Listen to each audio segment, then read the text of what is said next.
ni post iriho Atiso Kojo baruse gutangaza Atiso Kojo umusore w'umunyatogo ariko wakinaga muri championnat ya Benin Celtics League Atiso Kojo bashyiraho uwitwa Charles Chaplau umusore w'umunya-Chad banashyiraho kandi wa musore bavanye mu magaju Matumona Wakonda ariko abareba kuri post kabona ni ibikinnyi Matumona Wakonda abakinnyi b'abanyamahanga niyo mpamvu tubakunda iyo bareba ibisatsi dread ubona abakinnyi kabisa bakanganye urumva rero abakinnyi batatu b'abanyamahanga Rayon Sport imaze kugura sibo bonyine se batatu b'abanyamahanga ariko iravuga iti iyi tariki ya 18 z'ukwezi kwa karindwi kuri RayonDAY izaba yaramaze gushyiramo abakinnyi bose b'abanyamahanga irashaka harimo abakinnyi perezida yagarutse ku munsi w'ejo b'abanyamahanga barimo mu mediateri ari Musanga burani Musanga nta kizahinduka ari Musanga uzasinyira Rayon Sport ku makuru mfite nta gihindutse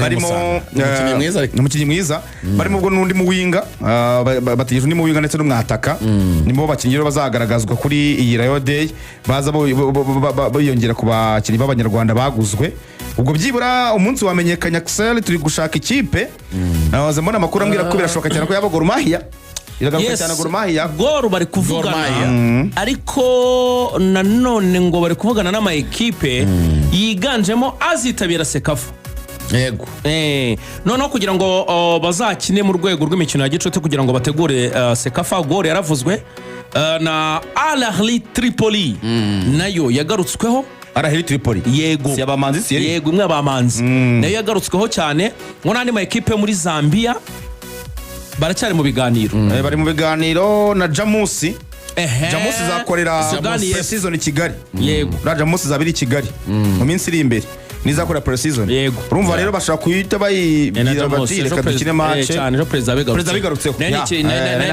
ni ikipe nziza Jamusi yamaze gutandukana na Keve buriya Jamusi ariko uziko Keve amaze amezi 6 ari i Kigali Keve yarambwiye ngo nibereye i Kigali Keve yarambwiye ati ngewe yanze kundekura perezida wa Jamusi bafite amafaranga twaje tubwiyana mu ndege twari twicaranye arambwira ati bafite amafaranga atagira ingano atari ku kibazo cyo muri Sudani y'Epfo nta bibuga bagira bakina saa 7 z'amanywa yakuyemo inkweto anyereka amano yarahiye arambwira ati rero ataba abantu ati perezida namwe ati nzagusubiza ibyawe ariko reke nishakira iki koko urumva kare kaboga atari ko nawe akambwira ngo no ngo don't have any playmaker arumva ati urumva nicyo cyamwe yanavuye hakiri kare yamwe ati rwose nicyo cyankunda bakinira ku gasentetike murabyuka amavubi ko twariyo n'amavubi ariko azikine yane ubwo yamwe mu perezida Jamus afite indege 6 Kevin afite amafaranga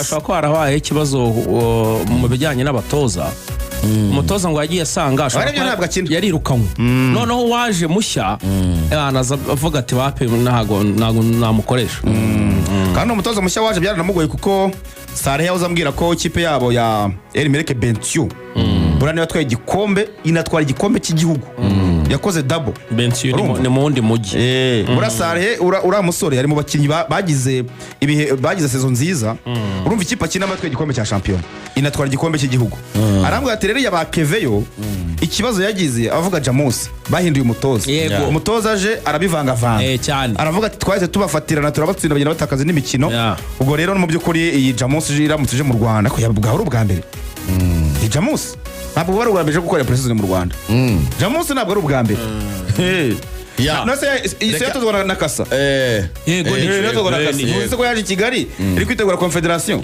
muri 2024 reka twakire rero kuwa mbere yaje bayingana reka twakire bayingana twakire bayingana ni general manager w'ikipe ya AS Kigali bwana bayingana Innocent mwaramutse tubaye ikaze mu rugo rw'imikino kuri Radio Rwanda murakoze cyane mwaramutse neza mumeze neza muri AS Kigali twabibonye rwose ko ibintu ari ku murongo ari sawa kugeza ubu turashima Imana hanyuma bayinga ngira ngo abantu bakurikira AS Kigali bayiheruka ariko Axel afaniye mu gikombe cy'isi ndaheraho mu gikombe cy'isi ikipe yanjye ntago yaje ngenda umutaliyane kuva mu myaka za 80 ubu ndi netre ntayo mfite ntayo Njye mfana ikipe bita The Three Lions. Njye mfana Ubwongereza kuva 2-2. Nanjye mfana Ubwongereza kuva 2-2. Nanjye mfana Ubwongereza pe. Warambejeje. Oya ntabwo ngubeshye. Muri prediction ngutigeze uyivuga. Oya neza prediction nta cyizere dufite. Nabafana ariko ntabwo mbize. Cyizere ni cyose. Birashoboka cyane. So hanyuma bayinga na kanyuze mu gikombe cy'isi, reka tubanze duhere umwaka ushize wa AS Kigali. Ni umwaka wari umeze ute? Mwari yandayanze mu cyiciro cya mbere, ariko ni umwaka wabayemo ingorane nyinshi. Wosobanura gute uriya mwaka kuri AS Kigali? Murakoze. Ni umwaka wabaye mubi mu mateka yanjye no mu mateka ya AS Kigali, nakwifuza ko utagaruka. Ni umwaka wadukomereye, ntitwashoboye, mbega ikipe ntabwo yashoboye kwitwara neza, twarasituragorinze cyane. Iyo ureba ikipe igera ku munsi wa nyuma cyangwa kuri match ya nyuma itarashobora kumenya y'ibiguma mu cyiciro cya mbere, burya biba bikomeye. Ni umwaka watubereye mubi, ariko nanone uba mwiza. Burya ibihe byose niko biba bimeze, hagenda hazamo ibyiza n'ibibi, ariko kubera ko ekipe bari ekipe nyine ya football, tuba tureba results, tureba uko ikipe imeze, bijyana of course na results ntago byabaye byiza. Ni umwaka utararyoshye, nicyo nawuvugaho, nta detail ujyamo kuvuga ngo byatewe n'iki niko byagenze. Bijya bibaho uretse na AS Kigali no ku yandi ma ekipe, ndetse no ku mugabane wundi harimo n'i Burayi ibyo bijya biba. Twagize season itari nziza muri rusange, ariko utasobanura ngo byatewe n'iki. Hanyuma abayinga twagiye tubona umwaka ushize n'ubundi n'umujyi wa Kigali wandika ukabashyira kimwe hamwe n'andi makipe yose yafashaga, harimo AS Kigali, harimo Kiyovu, harimo Gasogi United, ariko tuza kongera kubona nanone umujyi wa Kigali ubwiye Gasogi na Kiyovu ko zanze igitekerezo cyo kubahuza. Ubwo hasigara ikipe yanyu ya AS Kigali. Uyu munsi hari ibiganiro mwakoze n'umujyi wa Kigali ugiye kubafasha muri byose. Za miliyoni yatangaga mu makipe yose bagiye kuzikusanya zose baze AS Kigali. Bihagaze gute uyu munsi imikoranire ya AS Kigali n'umujyi wa Kigali? Urakoze. Ntago no muba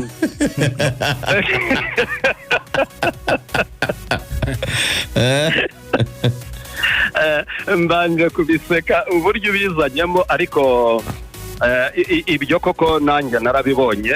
Umujyi cyokora twebwe nta letere twabonye, ariko ibiganiro biracyahari ku mpande zombi. Nshimira n'umujyi wa Kigali, ubuyobozi bw'umujyi wa Kigali buyobowe na meya nyakubahwa Samuel, ndetse n'ubuyobozi bwa AS Kigali buyobowe na Perezida Rindiro. Ibiganiro biracyahari hagati ya AS Kigali ndetse n'umujyi wa Kigali. Nonaha ntago nakubwira ngo bimeze bitya, ntago nakubwira ngo umujyi wa Kigali wafasha AS Kigali niyo yonyine, ntago nakubwira ngo umujyi wa Kigali uzaha bijinganira cya AS Kigali. Ibyo byose biracyari mu biganiro, ubuyobozi baracyarimo kubiganira, ariko nkeka ko